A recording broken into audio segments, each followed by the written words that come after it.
Well, hey everybody, it's Sandy, and welcome back to my channel dedicated to helping you advocate for your own health, one topic at a time. So today I just wanted to do a follow-up to my previous video that I uploaded just a couple of days ago, and it was about what I'm doing amidst this whole coronavirus frenzy. In that video, I detailed a few different things. In one category was just sort of basic prevention measures that I think I'm doing all the time, not just regarding coronavirus, but things like washing your hands, good hygiene techniques and things like that, that are just recommended in general. But then I also had this section of the video where I talked about 4 specific items, supplements that I'm using myself and that I'm recommended to my own friends and loved ones, my family members, sent little care packages to both my kids. And those are supplements that I feel are in the category of, might help, won't hurt, probably good for a variety of reasons. So I wanted to go into a little more detail about those just because, of course, no sooner did I upload the video than I completely expected to start reading articles that were really indicting a lot of the influencers, or even what they called micro-influencers, like on YouTube. Now, first of all, I don't consider myself even an influencer at all. I think it would be giving me way too much credit to call me a micro-influencer on YouTube. And I'm not going to say that I think these articles were completely wrong, okay? In specific, I read an article in the Washington Post that just basically said that there's a lot of people on YouTube recommending all kinds of high dose supplements, like mega doses of supplements, and that the recommendation is to just avoid all that completely, not take any of those things because the research isn't there. It's not been proven, there's the air quotes. Science doesn't really prove anything anyway, it just definitively demonstrates. That's a little bit of a technical issue. But basically the recommendation, the conclusion was that it's the recommendation of the medical community is that you just don't do any of these things at all. And I really took issue with that. I mean, on the one hand, I do think that it makes very good sense to avoid extreme recommendations. I think there probably are people out there recommending that you take like a month's supply of, the vitamin C that I said I'm taking, which is 1,000 milligrams, so that's 1 gram. I take that once a day, and there are people taking that, that amount that's in the whole box, which is a month's supply, and saying take that every hour. There's some really crazy stuff out there. Take 2 cans of coconut oil a day, and it will cure every single ailment you've ever had. I think things that sound very extreme like that are good to avoid, but in my opinion, I also think it's a good idea to be very skeptical about recommendations that just throw everything integrative in the trash, okay? I think that what that's saying is that we can't tolerate any nuance, and I think I used that word in my previous video. Now, I think when it comes to some kinds of decisions we make, they're very simple. Should I wear a seatbelt when I'm driving? Of course I should. I don't have to think about that.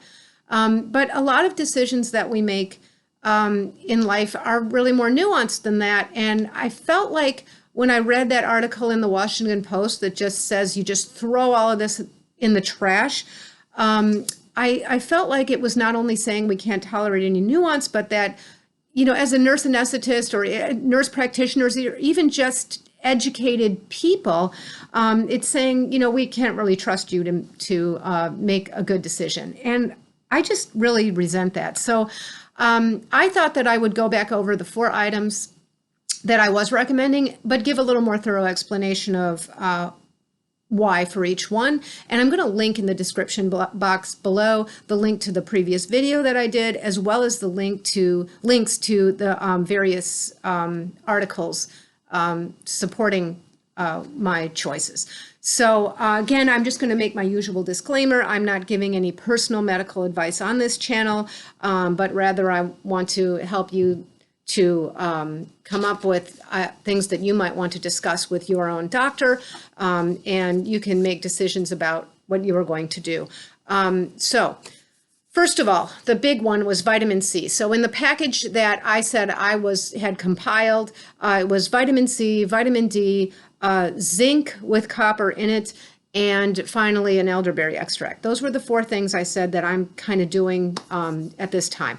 So the vitamin C was the most expensive because I recommended a lipospheric form, which is a fat encapsulated vitamin C, and I described why in the previous video. And I'm just going to say that, the research on vitamin C, like anything else, there's some stuff that says it helps, there's some stuff that says that maybe it helps, maybe it doesn't, but I can tell you that the things that I read that say that it's helpful were persuasive enough to me that I didn't have to really worry about the stuff that says it doesn't help, because it's very clear that it doesn't hurt. There is some very theoretical risk in over a long period of time taking megadoses in already critically ill people, that perhaps it has some issues with vis-a-vis the kidneys, but there's nothing, that's all theoretical. I couldn't find a single case of where vitamin C really damaged anybody.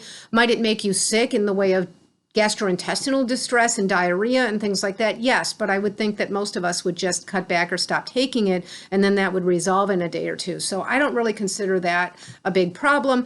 There are some very interesting studies out there regarding sepsis. Now, this wouldn't be a prevention thing, but sepsis is, that's kind of an end stage state in the intensive care unit, and that's how many people die in the intensive care unit, and that's often what we see in people who are critically ill, who respond particularly poorly with virulent viruses, and the immune system actually kind of kills them, because in its quest to get on top of the virus, they have all kinds of end-stage disease, and the infection takes over, and that's called sepsis. So there are a couple of small studies done already. One where 47 septic patients were given either a placebo or a high-dose intravenous vitamin C. The mortality rate among the people who got the vitamin C was only 8.5%, whereas the mortality rate among people who got the placebo was more like it is across the board, which is 40%. So 8% chance of dying versus 40. I thought that that study, although it's small and it requires, it begs for more study, I thought it was very persuasive. There is actually a clinical trial going on right now. You can go on clinicaltrials.gov and see any clinical trials that are being subsidized. That means somebody made a persuasive case that this is something worth studying, and they received a grant and got the money to go ahead and do it. There's a clinical trial going on right now giving high-dose vitamin C intravenously to people with this particular coronavirus that is going around now, COVID-19. So that says a lot to me. Nobody sets out to study something like this and to disprove it. Nobody gets money if it doesn't seem like, they're hoping and thinking this will be promising. As far as the liposomal vitamin C, again, I discussed that in my previous video, but I am going to link in the description box below. There's just one little brief sentence in some research that talks about the difference between the liposomal and other vitamin C formulations, and that there's good evidence that it's early, but that it's absorbed better. And then finally, my own anecdotal evidence, which it's just me. I'm a population sample of 1. It's not a good study, but it's persuasive to me nonetheless, which is that I started using lipospheric, vitamin C, a while back, when I realized that every time I traveled, my husband and I both were getting colds every time we were in a hotel room or planes. And so I decided to start using the lipospheric vitamin C when I traveled. And the next time we traveled together, I didn't get a cold that he got. Now, I'm usually the one who gets things. If one of us is going to get it, it's usually me. I didn't get sick that time, and I thought that was persuasive. Is it definitive? No, it isn't. But from then on, we both started taking that when we travel, and that's why I'm using it now. So that's it for the vitamin C. As far as the vitamin D, I don't really want to spend any time on that, because I think that even in the medical community, that's really been put to bed, and we all recognize that low vitamin D is prevalent in our community. It's also dangerous, and you should have at least a normal vitamin D level. I personally like to keep mine in the higher end of normal. The range is 25 to 80. You can get your vitamin D tested. So if you're unsure of, whether you want to take a supplement because you just don't want to waste the money, or, you can check your vitamin D level, and then you can start supplementing and check it again.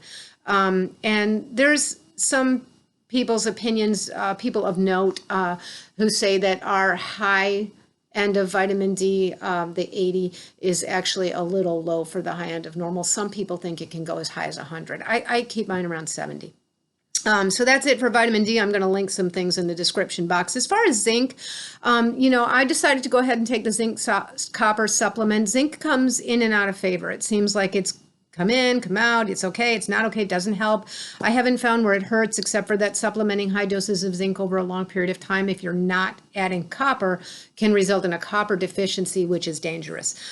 So there was a comprehensive review of previous studies that was done, and it was published in a notable medical journal. And what it found is that it was a study with colds. It found that it reduced the severity of the symptoms of colds. It significantly reduced the duration. And then when they reviewed prevention studies, they found substantially reduced incidence among the people who were taking zinc, rather than as opposed to the people who weren't. And I will just add a little anecdote here. There is a noted virologist by the name of Dr. James Robb, and a funny thing sort of happened. I'm sure this poor guy doesn't think it's funny, but James Robb has authored textbooks, chapters in textbooks, and he has published on just good practice, that sort of what I talked about in my previous video on avoiding contamination with viruses and spread, and talks mostly about hand washing and different ideas. So that's James Robb. But what happened was he apparently put a posting up on Facebook that was just for his friends and family, or people he was friends with on Facebook. And in that, he recommended, among all those other things I just discussed, he recommended taking some zinc. And one of those friends from Facebook, I'm sure well-meaning, went ahead and posted that was his recommendation, and posted it publicly. And boy, did this poor guy get flack, because the whole thing with zinc hadn't been put to bed. And just like I talked about in the early part of my video, it's like, nope, we don't know yet, so that shouldn't be taken. So this guy's using his credentials this way, got called into question. And he put out a statement that said, look, this was just meant for my friends and family. I do recommend zinc, but I certainly wasn't going to publish that. So I thought that was funny, and I think it tells you a lot.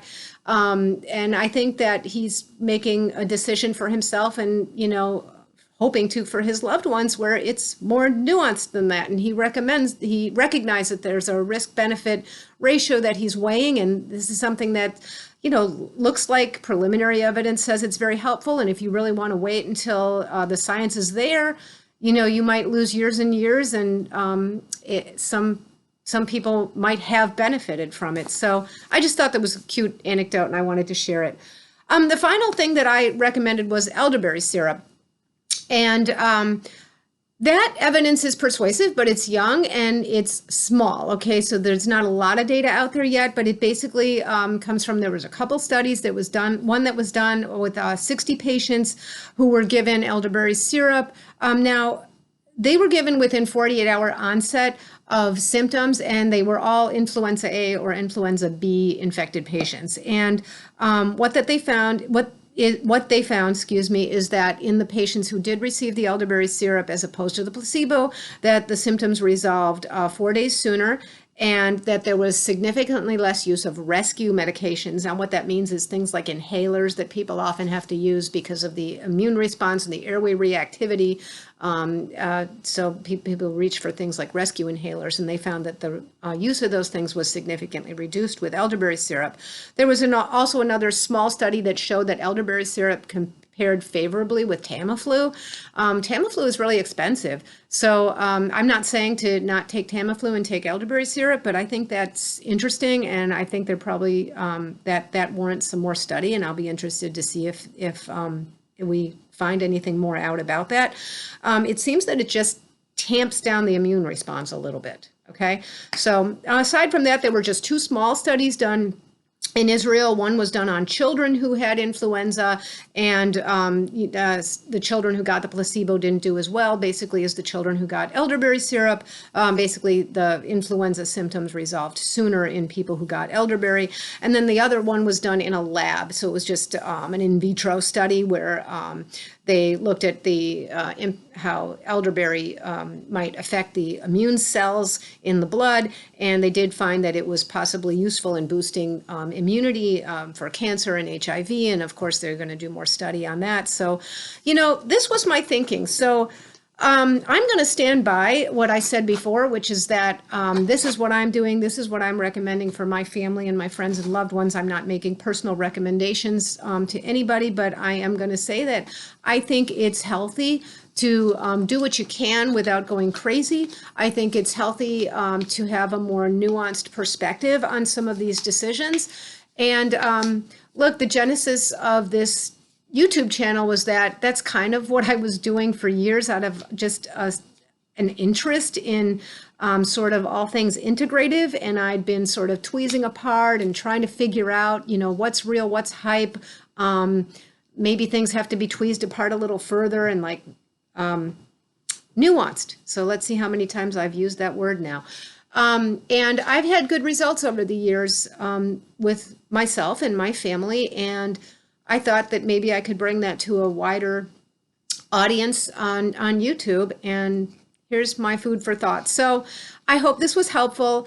Like I said, I will link all the research, not all the research, everything that I've got for you in the description box below. Yes, I recognize that I could also have linked research that shows that these things don't help. I get that. But nonetheless, I hope you'll subscribe. I hope that I'll get some feedback on this. I have found that YouTube is not for the thin-skinned, but I'm still happy to do it. And I would love to have some discussion about it. So until next time, I hope this was helpful. Bye-bye.